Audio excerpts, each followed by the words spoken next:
I recently acquired a copy of the Brady Games limited edition strategy guide for Gears of War. There's a ton of cool information ranging from guns and enemies to campaign and multiplayer maps. Having grinded so hard on speedruns for Gears 1, I've developed a pretty good feel for a lot of things in the game. And so I was wondering, how accurate is some of this information? More specifically, how much damage do the weapons in Gears of War actually do?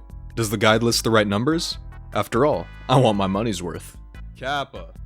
I started by taking the listed damage for each gun on a given difficulty and dividing that into the health totals of some common enemies. This gave me an expected number of shots that should take down each enemy with each gun. Then, I simply loaded up a spot in the campaign that would give me those weapons and have those enemies, and started testing if that expected number was actually correct. So for example, the guide says these are the damage stats for the Snub Pistol. Since casual is the difficulty used for most speedruns, let's look at those numbers specifically. Against a wretch, it should take 2 shots to kill, rounding up from 1.5 since you can't fire half a bullet.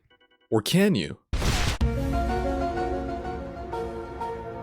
Against a drone or a grenadier, it should take 5 shots to kill. And against a boomer, we should expect 35 shots. So how'd it go? I got into the campaign and did some testing. The numbers were almost exactly what I observed. I ran multiple trials of each to convince myself of the results, and what I got was this. A wretch took 2 shots, so spot on there. Instead of 5, drones took 6. I don't know if the game's code just uses a less than instead of a less than or equals when it decides if something is dead or not, or if the game consistently decided to void one of my bullets every time I ran that test, but I'll let it slide. Boomers with the most health, of course, took a few more shots. Over all the trials, I kept getting either 35 or 36 shots, each about the same number of times. In the moment, I was thinking things like, maybe it's possible I was a little inaccurate on some shots, or that the enemy leg hurt box is larger than I think it is, or maybe boomers just have so much health, some amount of passive regen kicks in by the time it dies, but I don't think that should happen while it's still in combat.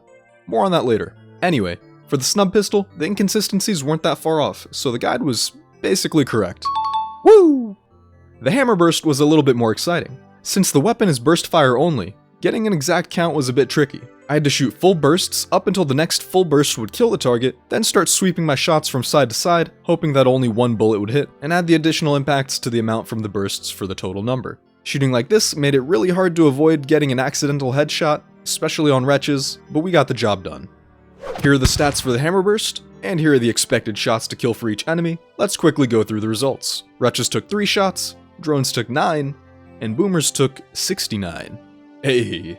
Even though the guide was right for the first few, why were the numbers off by more than a full burst for boomers? If the actual damage per shot was even just 1 or 2 less, then drones would immediately take more than 9 shots to kill. Okay, then maybe the issues I had with the Snub Pistol are just more of a factor here. Trying to get single bullet drag shots did take a while sometimes, so let's go with that for now. Okay, let me speed this next one up. Lancer stats. Expected shots, actual shots. On drones, the number of shots at this listed damage would mean that drones actually have 300 HP, which would match what the Snub Pistol result was, so I guess that makes the Hammerburst numbers wrong. But then the number of Lancer shots on the boomers is more aligned with the Hammerburst, which makes the Snub Pistol wrong. As I kept testing weapons, results started drifting more and more.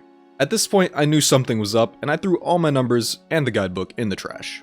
It was time to look elsewhere. It was time to go to the game's code. In the game's configuration, each gun has 4 different ranges: melee range, short range, medium, and long range. Each of these ranges typically has a damage modifier associated with it. In general, the closer the damage, the higher the damage mod. I think this is something that, intuitively, most Gears players just kinda know. We can see that these 4 ranges split the distance from the shooter into 5 distinct zones. For some reason, the developers thought it would be a good idea for almost every gun to have different base damage numbers in each of these zones as well. Most weapons gradually increase their base damage as range increases.